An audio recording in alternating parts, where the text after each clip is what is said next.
बल्कि 14 जून को ही शाम को आ गई थी ये खबर। अब उसके बाद 16-17 के बाद ये स्टोरी लगभग गायब हो जाती है, क्योंकि एक केस था और ये भी हुआ कि सुसाइड किया है, उसका तो गायब। 36 दिन के बाद अचानक ये केस दोबारा तब जिंदा होता है जब पटना में सुशांत सिंह राजपूत के पिता पटना के पुलिस स्टेशन में एक एफआईआर लिखाते हैं।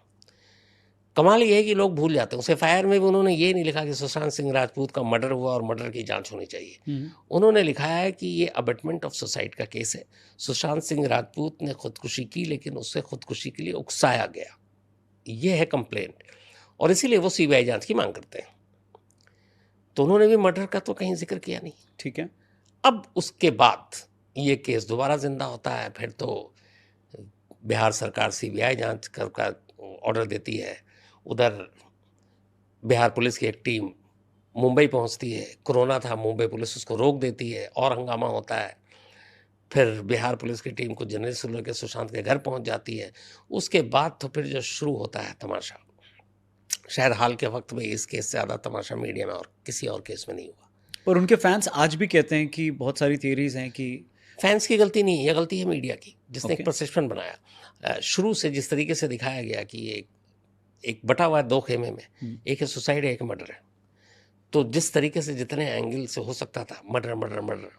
अब लोगों की गलती ये नहीं है, लोगों को ये होता है कि जो कहानी आप सुनाते हैं और बार बार सुनाते हैं तो उन्हें लगता है यही सच है, और जब आप उस कहानी का दूसरा पहलू अचानक ले आते हैं कि नहीं वो जो हमने पहले सुनाया वो गलत है ये सही है, तो वो मानने को तैयार नहीं है। तो फिर तो ये कहते हैं कि पुलिस सीबीआई की तरह मीडिया वाले भी बिक गए, झूठ बोल रहे हैं। तो यही सुशांत सिंह राजपूत के केस में हुआ, क्योंकि शुरू से ही अलग अलग एंगल से मर्डर मर्डर मर्डर की बातें की गई, तो अब डिस्क्लोजर रिपोर्ट में भी कोई मानने को तैयार नहीं है। सो दिशा सालियान की जो मृत्यु हुई थी उसको भी इससे जोड़कर देखा जा रहा है। उस वक्त बताया तो नहीं, जैसे आरुषि केस में था, इसमें सारी कहानी है। दिशा सालियान क्या उसके साथ जोड़ा गया, एक्स मैनेजर थी, दिशा सालियान की भी मौत सस्पिशियस थी। बट ये फिर लोग भूल जाते हैं कि दिशा सालियान की फैमिली ने उस वक्त मीडिया के लोग गए थे और ये कहा था हाथ जोड़कर कि प्लीज़ हमें बख्श दीजिए, हम कोई रिपोर्ट नहीं लिखा रहे, मेरी बेटी ने सुसाइड किया है। अब कौन माँ बाप जिसकी बेटी या बच्चे का कत्ल हो और वो कहे कि नहीं आप सुसाइड लिखो? क्योंकि उसमें ये थियरी है कि क्योंकि बड़े पॉलिटिशियंस का दबाव था। तो वही सेम जो मैंने बताया ना, आरुषि टाइप से इसमें सारी कहानियां थी।